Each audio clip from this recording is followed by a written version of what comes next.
Right now, we are watching a nation get pushed to the absolute brink. Iran is in the grips of a deadly popular uprising, a brutal government crackdown, and now it's staring down the very real possibility of a military strike from the United States. So let's break down how we got to this incredibly dangerous moment. So let's just cut right to the chase. The big question on everyone's mind is this: is the United States actually about to attack Iran? I mean, the signs are pointing to a situation far more serious than what we've seen in years, and it has escalated incredibly fast. And this is what poured gasoline on the fire. Just look at how direct and frankly unprecedented this message is. This is not some carefully worded diplomatic statement. This is the President of the United States openly encouraging a regime change movement and literally promising that American help is coming. This single post just changed the entire game. And make no mistake, this is not just tough talk. We're seeing real, tangible military movements. Dozens of those crucial air-to-air refueling tankers and heavy transport planes are on the move, heading toward the Middle East. We're seeing a partial evacuation at the huge Al Udeid air base in Qatar, which is a classic sign that they're bracing for a potential counterattack. And what's more, sources inside the administration are confirming that yes, military strike options have been presented, and the president is reportedly leaning heavily towards them. So, how on earth did we get here? How does an internal protest movement spiral into a global flashpoint that could actually lead to war? Well, to understand the American response, you first have to understand the firestorm that ignited inside Iran itself. Yeah, this whole thing kicked off not because of a single political issue, but because of a complete and total economic meltdown. And it's ignited what is arguably the most significant challenge the Islamic Republic has faced since it was founded. And at the heart of this entire crisis is this one concept: the resistance economy. For years, the regime's policy was simple: fund its foreign allies, its proxy wars, and its ideological projects, and let the people at home deal with the consequences. Well, in late 2025, that economic house of cards finally collapsed. The currency became worthless, and the Iranian people decided they had finally had enough. And this just shows you the insane speed of it all. It started with people angry about their life savings being wiped out, but within days, it exploded across almost the entire country. At its peak on January 8th, there were more than 150 separate protests happening at once. And crucially, the chants on the street changed from "we want our money" to "death to the dictator." So when the regime saw its very existence was on the line, the response was, well, predictable, but the scale of it was just horrifying. They unleashed overwhelming force and then did everything in their power to hide it from the rest of the world. Now, this chart, it tells a really chilling story.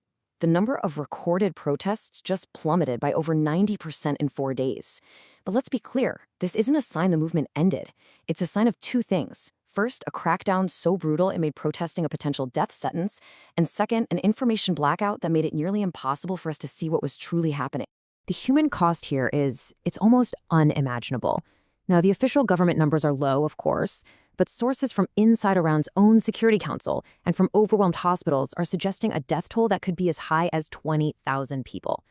That's not a crackdown, that's a national massacre. And it's not just the killings. We're also talking about a wave of mass arrests. Human rights groups have managed to document over 10,000 people being detained. Right now, their fates are completely unknown inside the regime's vast prison system. So you might be asking, how does a government even begin to justify this level of violence against its own people? Well, it's simple. You relabel them. State media stopped calling them protesters and started calling them terrorists. That shift in language was the green light for the elite Islamic Revolutionary Guard Corps, the IRGC, to hit the streets with live ammunition and apparently orders to shoot to kill. And the most crucial part of this whole thing? It all happened in near total darkness. The regime literally flipped a switch, cutting national internet connectivity down to just 1% of normal levels. It was a deliberate two-pronged attack: stop protesters from coordinating with each other and hide the evidence of their crimes from the world. And that brings us right back to where we are today, right on the knife's edge. Because while this brutal crackdown continues in the dark, the Iranian government has quietly reached out to the US, supposedly through back channels, trying to de-escalate. So now the White House faces a monumental choice. You've got two very, very different paths forward. On one side, there's the military option, targeted strikes against the very IRGC and security headquarters that are carrying out this crackdown. And on the other side, There's a mix of diplomacy and severe economic pressure, like new tariffs designed to completely choke off whatever money the regime has left.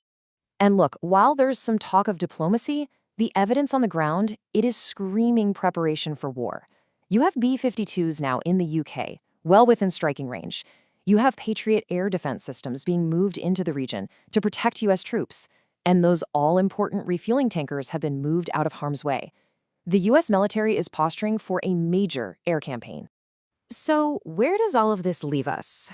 Well, we've got a nation in the middle of a revolution, a whole region on high alert, and a world basically holding its breath, waiting to see if the United States pulls the trigger. The first and most immediate ripple effect, of course, is in Israel. They have gone to their absolute highest state of alert. They're preparing for Iran to retaliate against them if the U.S. strikes, and they've issued a stark warning. Any attack on Israeli soil will be met with an all-out campaign to bring down the regime in Tehran for good. Meanwhile, inside Iran, a full-blown information war is raging. State TV is broadcasting this narrative of total control, blaming all the deaths on terrorists and showing these massive pro-regime rallies. But the reality, pieced together from leaks and eyewitness accounts, is a movement that has been violently suppressed but not defeated. Analysts are even spotting state media using old footage and green screens to fake the size of their pro-government crowds. And so this is the question, isn't it? The one that defines this whole crisis. We are watching a moment where the internal fate of 88 million people has become tangled up with the hair-triggered geopolitics of the entire Middle East. The next few days could literally determine whether a nation is reborn or an entire region is consumed by war.